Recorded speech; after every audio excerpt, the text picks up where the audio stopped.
India-China military talks likely to be held next week.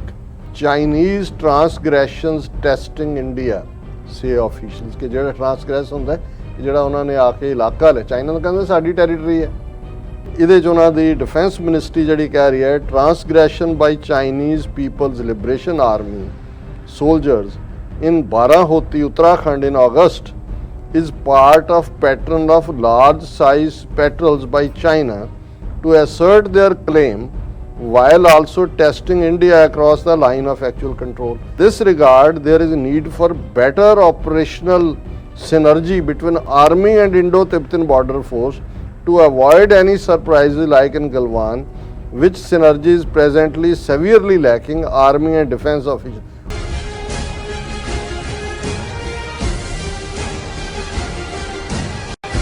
ਦਰਸ਼ਕੋ break ਬਾਅਦ ਤੁਹਾਨੂੰ ਆਪਾਂ ਸਭ ਨੂੰ ਜੀਆਂ ਕਹਿੰਦੇ ਆ। ਸੋ ਵਿਊਅਰਸ ਹੁਣ ਆਪਾਂ ਗੱਲਬਾਤ ਕਰਨ ਜਾ ਰਹੇ ਹਾਂ ਕਿ ਭਾਰਤੀ ਫੌਜੀ ਮੁਖੀ ਜਨਰਲ ਨਰਵਾਣੇ ਦਾ ਕਹਿਣਾ ਹੈ ਕਿ ਚੀਨ ਨਾਲ ਲੱਗਦੀ ਸਰਹੱਦ ਤੇ ਚੀਨੀ ਫੌਜਾਂ ਦਾ ਜਮਾਵੜਾ ਫਿਕਰ ਦਾ ਵਾਈਜ਼ ਹੈ। ਨਰਵਾਣੇ ਦੇ ਬੋਲਾਂ ਚੋਂ ਘਬਰਾਹਟ ਅਤੇ ਡਰ ਸਾਫ਼ ਝਲਕ ਰਿਹਾ ਹੈ, ਭਾਵੇਂ ਕਿ ਅਮਰੀਕਾ ਨਾਲ ਪਾਈ ਨਵੀਂ ਯਾਰੀ ਦਾ ਗਰੂਰ ਵੀ ਝਲਕਾਰੇ ਮਾਰ ਰਿਹਾ ਹੈ। ਸੋ ਇਸ ਬਾਰੇ ਆਪਾਂ ਗੱਲਬਾਤ ਕਰਨ ਜਾ ਰਹੇ ਹਾਂ। ਸੋ ਅਸੀਂ ਚਾਹਾਂਗੇ ਕਿ ਤੁਸੀਂ ਨਾਲ ਇਸੇ ਤਰ੍ਹਾਂ ਹੀ ਜੁੜੇ ਰਹਿਣਾ, ਦੇਖਣ ਸੁਣ ਲਈ ਐਂਡ ਲਿਖਣ ਲਈ ਤੁਹਾਡਾ ਸਭ ਦਾ ਬਹੁਤ ਸ਼ੁਕਰੀਆ ਜੀ। ਡਾਕਟਰ ਸਾਹਿਬ ਕੀ ਵਿਚਾਰਾਂ ਨੇ ਇਸ ਮੁੱਦੇ ਬਾਰੇ? ਦੇਖੋ, ਜਦੋਂ ਅਸੀਂ ਬਾਰ-ਬਾਰ ਇਸ ਗੱਲ ਦਾ ਜ਼ਿਕਰ ਕਰਦੇ ਹਾਂ ਕਿ ਸਾਡੇ ਖਿੱਤੇ ਦੇ ਅੰਦਰ, ਸਾਊਥ ਏਸ਼ੀਆ ਦੇ ਅੰਦਰ, ਜਾਂ ਜਿਹਨੂੰ ਇੰਡੋ ਪੈਸੀਫਿਕ ਕਰਕੇ ਅੱਜਕੱਲ੍ਹ ਜ਼ਿਆਦਾ ਪ੍ਰਚਾਰਿਆ ਜਾਂਦਾ ਹੈ, ਸਾਊਥ ਚਾਈਨਾ ਸੀ ਦੇ ਅੰਦਰ ਔਰ ਈਵਨ ਤਾਈਵਾਨ, ਜਿਸ ਨੂੰ ਹੁਣ ਚੀਨ ਨੇ ਇਹ ਸਾਰੇ ਪਿਛਲੇ ਦਿਨਾਂ ਦੇ ਵਿੱਚ ਬਹੁਤ ਵੱਡੀ ਗਿਣਤੀ ਦੇ ਵਿੱਚ ਉਹਨਾਂ ਦੇ ਜਹਾਜ਼ ਜਿਹੜੇ ਨੇ ਉਹ ਉਹਨਾਂ ਦੀ ਹਦੂਦ ਦੇ ਅੰਦਰ ਗਏ ਔਰ ਇਹ ਇਸ ਵੇਲੇ ਚੱਲ ਰਿਹਾ ਹੈ ਕਿ ਵੀ ਕੀ ਵਾਪਰ ਸਕਦਾ ਉੱਥੇ। ਔਰ ਇਹ ਅਮਰੀਕਾ ਦੇ ਵਿੱਚ ਵੀ ਇਸ ਨੂੰ ਲੈ ਕੇ ਚਿੰਤਾ ਵੀ ਹੈ ਔਰ ਉਹਨਾਂ ਨੂੰ ਵੀ ਇਹ ਲੱਗਦਾ ਹੈ ਜਿਵੇਂ ਉਹਨਾਂ ਨੇ ਹਾਂਗਕਾਂਗ 'ਚ ਆਪਣੀ ਰਿਟ ਦਿਖਾਈ ਚਾਈਨਾ ਨੇ ਕਿ ਜੇ ਚਾਈਨਾ ਤਾਈਵਾਨ ਨੂੰ ਟੇਕ ਓਵਰ ਵੀ ਕਰ ਲੇ ਤੇ ਕੀ ਕਰ ਅਮਰੀਕਾ ਐਟ ਵਾਰ ਚਲੇ ਜਾਏਗਾ ਉਹਨਾਂ ਦੇ ਅਗੇਂਸਟ। ਔਰ ਵੈਸੇ ਵੀ ਅਮਰੀਕਾ ਦੀ ਜਿਹੜੀ ਸਭ ਤੋਂ ਨਜ਼ਦੀਕ ਪੋਜੀਸ਼ਨ ਹੈ ਉਹ ਤਾਂ ਉੱਥੇ ਹੀ ਹੈ, ਓਕਨਹੋਆ ਜਿਸ ਆਈਲੈਂਡ 'ਚ ਬੈਠੇ ਹੋਏ ਨੇ ਜਾਪਾਨ ਦੇ 50,000 ਪਲੱਸ ਫੌਜ ਹੈ। ਪਾਣੀਆਂ ਪੁਣੀਆਂ ਵਾਲਾ ਮਾਮਲਾ ਜਾਂ ਜਿਹੜਾ ਹੁਣ ਆਸਟ੍ਰੇਲੀਆ ਦੇ ਨਾਲ ਜਿਹੜੀਆਂ ਨੇ ਨਿਊਕਲੀਅਰ ਪ੍ਰੋਪੈਲਡ ਸਬਮੈਰੀਨਸ ਹੈ ਉਹ ਤਾਂ ਜੇ 10 ਸਾਲ ਲੱਗਣਗੇ ਜਦੋਂ ਤੱਕ ਬਣ ਕੇ ਜਾਂ ਦੂਜਾ ਹੁੰਦਾ। ਕੀ ਅਮਰੀਕਾ ਅੱਜ ਇਸ ਪੋਜੀਸ਼ਨ 'ਚ ਹੈ ਕਿ ਵੀ ਜੇ ਤਾਈਵਾਨ 'ਚ ਚਾਈਨਾ ਕੋਈ ਕਾਰਵਾਈ ਕਰਦਾ ਹੈ ਐਗਰੈਸਿਵ ਤੇ ਅਮਰੀਕਾ ਉਹਦੇ ਖਿਲਾਫ ਵਾਰ ਡਿਕਲੇਅਰ ਕਰ ਦੇਗਾ? ਇਵੇਂ ਨਹੀਂ ਹੋਏਗਾ। ਸੋ ਇਹ ਜਿੱਥੇ ਇੱਕ ਪਾਸੇ ਜਿਹਨੂੰ ਅਸੀਂ ਵਾਰ ਆਫ ਨਰਵਸ ਕਹਿੰਦੇ ਹਾਂ ਉਹ ਤਾਂ ਚੱਲ ਹੀ ਰਹੀ ਹੈ, ਪਰ ਗਰਾਊਂਡ ਦੇ ਉੱਤੇ ਬਹੁਤ ਕੁਛ ਐਸਾ ਹੈ।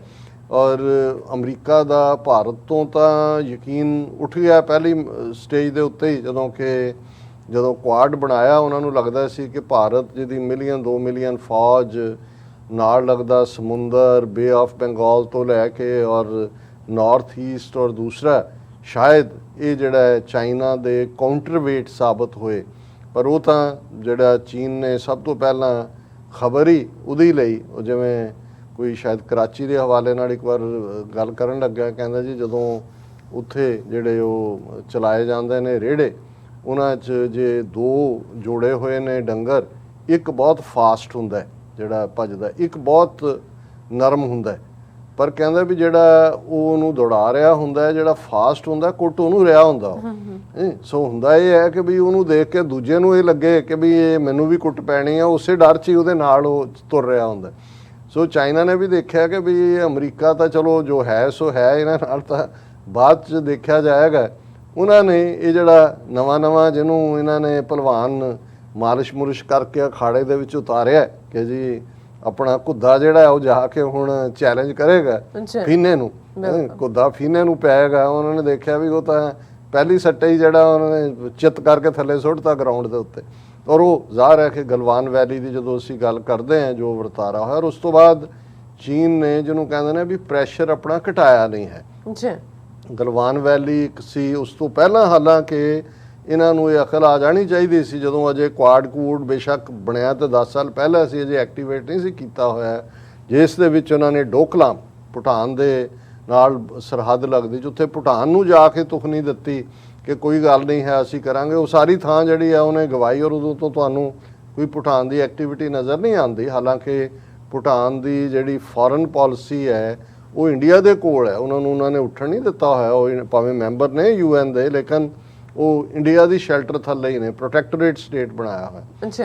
ਫਿਰ ਗਲਵਾਨ ਦੇ ਵਿੱਚ, ਫਿਰ ਅਸੀਂ ਪੈਂਗੋਂਗ ਸੋ ਦੇ ਉੱਤੇ ਦੇਖਿਆ, ਸੋ ਲੇਕ ਨੂੰ ਕਹਿੰਦੇ ਨੇ ਲੋਕਲ ਡਾਇਲੈਕਟ ਦੇ ਵਿੱਚ।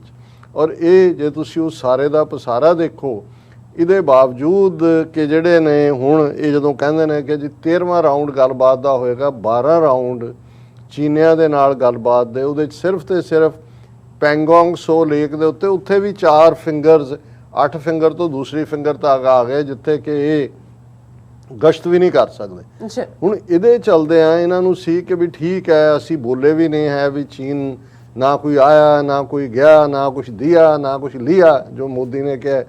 ਉਹਨਾਂ ਨੇ ਕਿਹਾ, ਉਹਨਾਂ ਨੂੰ ਸੀ ਕਿ ਵੀ ਇਹ ਜਿਹੜੀ 60-70 ਹਜ਼ਾਰ ਫੌਜ ਇਹਨਾਂ ਨੇ ਰੱਖੀ ਹੈ, ਜਿੰਨੀ ਕੁ ਲੈ ਲਈ ਜ਼ਮੀਨ ਅਸੀਂ ਜਿਹੜਾ ਉਹ ਕੀਤੀ, ਦਾਨ ਕੀਤੀ।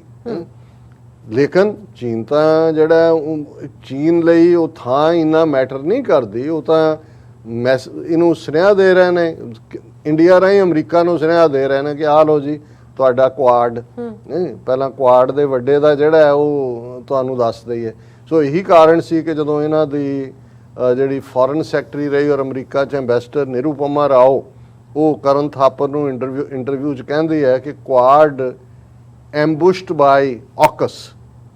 ਉਹ ਐਂਬੁਸ਼ ਇਸ ਲਈ ਹੋਇਆ ਕਿ ਅਮਰੀਕਾ ਨੂੰ ਲੱਗਾ ਵੀ ਇਹਨਾਂ ਦਾ ਤਾਂ ਹੈ ਨਹੀਂ ਪੱਲੇ, ਇਹ ਤਾਂ ਮੇਲਾ ਕਰਦੇ ਨੇ ਪਰ ਪੱਲੇ ਨਹੀਂ ਧੇਲਾ ਕਰਦੀ ਮੇਲਾ। ਉਹਨਾਂ ਨੇ ਆਕਸ ਲਿਆ ਕੇ ਇਹਨਾਂ ਦੀ, ਫਿਰ ਉਹਨਾਂ ਨੂੰ ਕਿਹਾ ਜੀ ਤੁਸੀਂ, ਜਦੋਂ ਮੋਦੀ ਵੀ ਇੱਥੇ ਆਇਆ, ਉਹ 6 ਸਫ਼ੇ ਦੀ ਉਹਨਾਂ ਦੀ ਡੈਕਲੇਰੇਸ਼ਨ 5.5 ਸਫ਼ੇ ਇਸੇ ਤੇ ਹੀ ਨੇ ਕਿ ਤੁਸੀਂ ਬਣਾਓਗੇ, ਤੁਸੀਂ ਕੋਵਿਡ ਵੈਕਸੀਨ ਬਣਾਓਗੇ, ਫਿਰ ਤੁਸੀਂ ਅਫਰੀਕਨ ਦੇਸ਼ਾਂ ਨੂੰ ਦਿਓਗੇ, ਫਿਰ ਵੈਕਸੀਨ ਇੰਨੀ 1 ਬਿਲੀਅਨ ਤੁਸੀਂ ਡੋਜ਼ਿਸ ਬਣਾਉਣੇ ਨੇ। ਇਹ ਵੱਖਰੀ ਕਹਾਣੀ ਹੈ ਕਿ UK ਵੀ ਉਹਨੂੰ ਕੋਵਿਡ ਸ਼ੀਲਡ ਨੂੰ ਮੰਨਣ ਨੂੰ ਤਿਆਰ ਨਹੀਂ, ਔਰ ਇਹੀ ਹਾਲ ਬਾਕੀ ਥਾਵਾਂ ਤੇ ਵੀ ਹੋ ਰਿਹਾ। ਇਹ ਇੱਕ ਵੱਖਰਾ ਪਾਰਟ ਹੈ। ਹੁਣ ਜਿਉਂ-ਜਿਉਂ ਇਹਨਾਂ ਦੀ ਫਰਸਟ੍ਰੇਸ਼ਨ ਅਮਰੀਕਾ ਤੋਂ ਹੋਈ, ਉਹ ਤਾਂ ਹੋਣੀ ਸੀ। ਇਨ ਦਾ ਐਂਡ ਆਫ ਦਾ ਡੇ ਸੱਚ ਦਾ ਸੱਚ, ਔਰ ਹਰ ਕੋਈ ਆਪਣੇ ਹਿੱਤਾਂ ਲਈ ਕੰਮ ਕਰਦਾ। ਪਾਕਿਸਤਾਨ ਪ੍ਰਤੀ ਜਿਹੜਾ ਇਹਨਾਂ ਦਾ ਰਵੱਈਆ ਸੀ ਕਿ ਭਾਈ ਉਹਨੂੰ ਤੁਸੀਂ ਥ੍ਰੈਟ ਕਰਨਾ ਹੈ, ਜਾਂ ਦੂਜਾ 2019 ਦੀਆਂ ਚੋਣਾਂ ਇਹਨਾਂ ਨੇ ਬਾਲਾਕੋਟ ਦਾ ਡਰਾਮਾ ਕਰਕੇ ਕੱਢੀਆਂ ਸੀ, ਉਹ ਵੀ ਹੁਣ ਕੋਈ ਹੋਪ ਨਹੀਂ ਹੈ, ਕਿਉਂਕਿ ਚੀਨ ਔਰ ਪਾਕਿਸਤਾਨ ਬਿਲਕੁਲ ਨਾ ਸਿਰਫ ਨੇੜੇ ਨੇ, ਉਹਨਾਂ ਦੇ ਬਹੁਤ ਸਾਰੇ ਨਵੇਂ ਪ੍ਰੋਜੈਕਟ ਡਿਫੈਂਸ ਦੇ ਉਹਨਾਂ ਨੇ, ਔਰ ਤੇਜ਼ੀ ਨਾਲ ਚਾਈਨਾ ਪਾਕਿਸਤਾਨ ਇਕਨੋਮਿਕਲ ਕੋਰੀਡੋਰ ਤੇ ਵੀ ਕੰਮ ਸ਼ੁਰੂ ਹੋ ਗਿਆ। ਹੁਣ ਤੁਸੀਂ ਇਹਨਾਂ ਦੀ ਹਾਲਤ ਜੇ ਦੇਖਣੀ ਹੋਏ ਤਾਂ ਇਹਨਾਂ ਦੀ ਡਿਫੈਂਸ ਮਿਨਿਸਟਰੀ ਦੀ ਜਦੋਂ ਬਰੀਫਿੰਗ ਹੁੰਦੀ ਹੈ, ਉਹਨਾਂ ਦੇ ਚਿਹਰੇ ਦੇਖੋ, ਬੋਲ ਕੀ ਰਹੇ ਹੁੰਦੇ ਨੇ, ਜਿਹੜੇ ਨੇ ਵਰਡਸ ਬਿਟਰੇ ਦਾ ਬਾਡੀ ਲੈਂਗੁਏਜ, ਜੋ ਤੁਸੀਂ ਉਹਨਾਂ ਦੇ ਪ੍ਰਭਾਵ ਦੇਖ ਰਹੇ ਹੁੰਦੇ ਹੋ, ਔਰ ਉਹਨਾਂ ਦੇ ਲਫ਼ਜ਼ ਉਹ ਬਿਲਕੁਲ ਇੱਕ ਦੂਸਰੇ ਨੂੰ ਧੋਖਾ ਦੇ ਰਹੇ ਹੁੰਦੇ ਨੇ। ਔਰ 2 ਸਟੇਟਮੈਂਟਸ ਰਿਗਾਰਡਿੰਗ ਚਾਈਨਾ ਦੇ ਹਵਾਲੇ ਨਾਲ, ਇੱਕ ਪਾਸੇ ਤਾਂ ਇਹ ਖਬਰ ਲੱਗੀ ਹੈ 13th round of India China military talks likely to be held next week. ਹੁਣ 8 ਅਕਤੂਬਰ 9 ਅਕਤੂਬਰ ਦੀ ਵੀ ਗੱਲ ਹੋ ਰਹੀ ਹੈ ਕਿ ਇਹ ਜਿਹੜੀ ਹੈ ਇਸ ਗੱਲ ਦੀ ਪੋਸੀਬਿਲਿਟੀ ਹੈ ਕਿ ਇਹ ਹੋਏਗੀ ਨੈਕਸਟ ਵੀਕ। ਹੁਣ ਤੁਸੀਂ ਉਹਨਾਂ ਦੀ ਡਿਫੈਂਸ ਮਿਨਿਸਟਰੀ ਦੀ ਬਰੀਫਿੰਗ ਦੇਖੋ, ਚਾਈਨੀਜ਼ ਟਰਾਂਸਗ੍ਰੈਸ਼ਨਸ ਟੈਸਟਿੰਗ ਇੰਡੀਆ ਸੇ ਆਫੀਸ਼ੀਅਲਸ, ਕਿ ਜਿਹੜਾ ਟਰਾਂਸਗ੍ਰੈਸ ਹੁੰਦਾ ਕਿ ਜਿਹੜਾ ਉਹਨਾਂ ਨੇ ਆ ਕੇ ਇਲਾਕਾ ਲੈ, ਚਾਈਨਾ ਨੂੰ ਕਹਿੰਦੇ ਸਾਡੀ ਟੈਰੀਟਰੀ ਹੈ, ਔਰ ਇਹ UN ਤੱਕ ਵੀ ਗੱਲ ਕਰ ਨਹੀਂ ਸਕੇ, ਚਾਈਨਾ ਦਾ ਲਫ਼ਜ਼ ਮੂੰਹੋਂ ਨਹੀਂ ਕੱਢਦੇ, ਕਿਉਂਕਿ ਮੋਦੀ ਨੇ ਸਭ ਤੋਂ ਪਹਿਲਾਂ ਸਟੇਟਮੈਂਟ ਦਿੱਤੀ, ਨਾ ਕੋਈ ਆਇਆ, ਨਾ ਕੋਈ ਗਿਆ, ਨਾ ਕੋਈ ਦਿਆ, ਨਾ ਕੁਝ ਲਿਆ। ਹੁਣ ਇਹਦੇ 'ਚ ਉਹਨਾਂ ਦੀ ਡਿਫੈਂਸ ਮਿਨਿਸਟਰੀ ਜਿਹੜੀ ਕਹਿ ਰਹੀ ਹੈ, transgression by Chinese People's Liberation Army soldiers in Barahoti, Uttarakhand in August is part of pattern of large size patrols by China to assert their claim while also testing India across the line of actual control. ਹੁਣ ਜੋ ਕੁਝ ਬਾਰਾਹੋਤੀ ਉੱਤਰਾਖੰਡ 'ਚ ਹੋਇਆ, ਇਹਨਾਂ ਨੇ ਤਾਂ ਮੰਨਿਆ ਹੀ ਨਹੀਂ, ਉਹ ਤਾਂ ਅਗਸਤ 30 ਨੂੰ ਹੁੰਦਾ ਹੈ। ਇਕਨੋਮਿਕ ਟਾਈਮਸ ਉਹਦੀ ਖਬਰ ਦਿੰਦਾ ਹੈ ਜਾ ਕੇ, ਤੀਸਰੇ ਹਫਤੇ ਸਪਟੈਂਬਰ ਦੀ ਦੁਨੀਆ ਭਰ 'ਚ ਚਰਚਾ 'ਚ ਹੁੰਦੀ ਹੈ, ਫਿਰ ਇਹ ਮੰਨਦੇ ਨੇ ਆਇਆ, ਔਰ ਉਹਨੂੰ ਇਹ ਹੁਣ ਕਹਿ ਰਿਹਾ ਹੈ ਕਿ ਜੀ ਉਹਨਾਂ ਨੇ, ਕਿਉਂਕਿ ਉਹਨਾਂ ਦੀ ਇਹ ਬਹੁਤ ਸਾਡਾ ਉਹ ਟੈਸਟ ਕਰ ਰਿਹਾ ਸਾਡੇ ਸਬਰ ਨੂੰ, ਦੂਜੇ ਨੂੰ। ਇਹ ਉਵੇਂ ਹੀ ਹੈ ਕਿ ਉਹ ਜਿਵੇਂ ਇੱਕ ਕਿਸਾਨ ਔਰ ਬਾਣੀਏ ਦੀ ਲੜਾਈ, ਬਾਣੀਏ ਨੂੰ ਕੁੱਟ ਪੈ ਰਹੀ ਹੈ, ਔਰ ਕੁੱਟ ਖਾ ਕੇ ਫਿਰ ਛੁੱਟ ਕੇ ਜਾ ਕੇ ਕਹਿੰਦਾ ਇਬ ਕੀ ਵਾਰ ਮਾਰ ਤੋਂ ਦੇਖੋ, ਇੱਕ ਹੋਰ ਚੜਦਾ, ਫਿਰ ਉਹਨੂੰ ਫੜ ਲੈਂਦਾ ਬਾਣੀਏ ਨੂੰ, ਹੋਰ ਲਾਂਦਾ, ਫਿਰ ਛੁੱਟ ਕੇ ਜਾ ਕੇ ਕਹਿੰਦਾ ਇਬ ਕੀ ਵਾਰ ਮਾਰ, ਕੋਟੀ ਖਾ ਰਿਹਾ। ਔਰ ਇਹੀ ਹਾਲ ਇਹ ਕਰ ਰਹੇ ਨੇ। In this regard, there is a need for better operational synergy between Army and Indo-Tibetan Border Force to avoid any surprises like in Galwan, which synergy is presently severely lacking. Army and defense officials, ਹੁਣ ਆਪਣੇ official ਕਿਹਨੂੰ ਕਹਿ ਰਹੇ ਹੋ ਬਈ? ਉਹ ਕਹਿੰਦਾ ਜੀ ਇਹ ਸਾਡੀ ਫੌਜ ਔਰ ਇੰਡੋ ਤਿਬਤਨ ਬਾਰਡਰ ਫੋਰਸ ਸਿਨਰਜੀ ਹੋਣੀ ਚਾਹੀਦੀ ਹੈ। ਇਹ ਨਾ ਹੋਏ ਅਜੇ ਤਾਂ ਉਹ 12 ਹੋਤੀ ਚ ਆ ਕੇ 100 ਉਹਨਾਂ ਦੇ ਘੋੜ ਚੜੇ ਆਏ, ਚਲੇ ਗਏ, 2-2.5 ਘੰਟੇ ਰਹਿ ਕੇ ਪੁਲ ਪਲਟਾ ਕੇ ਚਲੇ ਗਏ, ਕੱਲ ਨੂੰ ਕੋਈ ਗਲਵਾਨ ਵਾਂਗੂ ਹੋ ਜਾਏ। Chinese transgression in the middle sector is not new, but there is an increase in number of PLA troops coming in. It is a pattern to officials. ਉਹ ਕਹਿ ਵੀ ਰਹੇ ਨੇ, ਉਹ ਆ ਰਹੇ ਨੇ, ਪੈਟਰਨ ਬਣ ਗਿਆ ਹੈ। ਤੇ ਦੂਜਾ ਪਰ ਹਾਲ ਕੀ ਹੈ ਤੁਸੀਂ ਕਰਨਾ, ਪੂਰੀ ਲੰਬੀ ਚੌੜੀ ਸਟੇਟਮੈਂਟ ਹੈ। ਹੁਣ ਇਸ ਦੇ ਉੱਤੇ ਉਹਨਾਂ ਦਾ ਆਰਮੀ ਚੀਫ ਜਨਰਲ ਨਰਵਾਣੇ ਉਹ ਬਾਰਡਰ ਤੇ ਤਾਂ ਜਾਂਦਾ ਹੈ, ਫੌਜੀਆਂ ਦੇ ਨਾਲ ਚਾਹ ਪੀਤੀ, ਮੂੰਗੀ ਦੀ ਦਾਲ ਦੀ ਖਿਚੜੀ ਖਾਂਦਾ ਹੋਣਾ, ਹੋਰ ਤਾਂ ਹੁਣ ਇਹਨਾਂ ਨੇ ਕੀ ਖਾਣਾ ਹੈ, ਉਹ ਕਰ। China's build up at LAC matter of concern, army chief general Naravane. ਔਰ ਉਹ ਕਹਿ ਰਹੇ ਜੀ ਸਾਡੇ ਲਈ ਬੜੀ ਫਿਕਰ ਦੀ ਗੱਲ ਹੈ, ਅਸੀਂ ਜਿਹੜਾ ਉਹ ਕਿਉਂਕਿ ਲੇਹ ਲਦਾਖ ਦੇ ਵਿੱਚ ਗਿਆ। General Naravane visited forward locations in Ladakh including Rezang La and Rinche law areas where the two sides had come face to face in August 2020 but disengaged subsequently. और उत्थे उन्हें क्या general's visit was aimed at checking logistics, operational readiness in Ladakh where winter had set in, high plateau was already experiencing sub-zero night temperatures. और उत्थे वो annual session PhD chamber commerce और industry च कह रहे हैं we are well prepared to meet any misadventure, something we have demonstrated in the past too. ਇਹ ਉਵੇਂ ਹੀ ਹੈ ਜਿਵੇਂ ਉਹ ਕਿਸੇ ਨੇ ਲਿਖਿਆ ਸੀ ਕਿ ਵੀ ਅਸੀਂ ਜਿਹੋ ਜਿਹੀ ਬਹਾਦਰੀ ਪਹਿਲਾਂ ਦਿਖਾਈ ਸੀ ਉਦਾਂ ਦੀ ਫੇਰ ਦਿਖਾਵਾਂਗੇ। ਉਹ ਕਹਿੰਦੇ ਜੀ ਅਸੀਂ ਪਹਿਲਾਂ ਵੀ ਦਿਖਾਈ, ਨਾਲ ਕਹਿ ਰਹੇ ਨੇ ਟਰਾਂਸਗ੍ਰੈਸ਼ਨ ਹੋਇਆ, ਨਾਲ ਕਹਿ ਰਹੇ ਨੇ ਲਗਾਤਾਰ ਹੋ ਰਿਹਾ ਹੈ, ਪ੍ਰੈਸ਼ਰ ਵੀ ਸਾਡੇ ਤੇ ਬਹੁਤ ਹੈ, ਫੌਜ ਉਹਨਾਂ ਨੇ ਵੱਡੀ ਰੱਖੀ ਹੈ, ਇਹ ਨਾਲ ਹੀ ਸਿਨਰਜੀ ਕਿਉਂ ਨਹੀਂ ਕਰ ਰਹੀ ਇੰਡੋ ਤਿਬਤਨ ਬਾਰਡਰ ਫੋਰਸ। ਔਰ ਦੂਸਰਾ ਔਰ ਉੱਥੇ ਜਿਹੜਾ ਉਹ ਜਨਰਲ ਨਰਵਾਣੇ ਔਰ ਜਦੋਂ ਤੁਸੀਂ ਬਾਡੀ ਲੈਂਗੁਏਜ ਐਂਡ ਵਰਡਸ ਦੀ ਗੱਲ ਕਰਦੇ ਹੋ ਉਹਦੇ ਚਿਹਰੇ ਤੋਂ ਖੌਫ ਜਿਹੜਾ ਹੈ ਉਹ ਸਾਫ਼ ਝਲਕ ਰਿਹਾ ਹੈ। ਸੋ ਇਹ ਮੇਰਾ ਖਿਆਲ ਹੈ ਵੀ ਇਹਨਾਂ ਨੇ ਇਬਕੀ ਬਾਰ ਮਾਰ ਤੋਂ ਦੇਖੂੰ ਕਰ ਕਰਕੇ ਇਹਨਾਂ ਨੇ ਆਪਣੀਆਂ ਹੱਡੀਆਂ ਤੁੜਵਾ ਲੈਣੀਆਂ ਨੇ ਔਰ ਫਿਰ ਇਹ ਕਹਿਣਾ ਹਮ ਜੀਤ ਗਏ।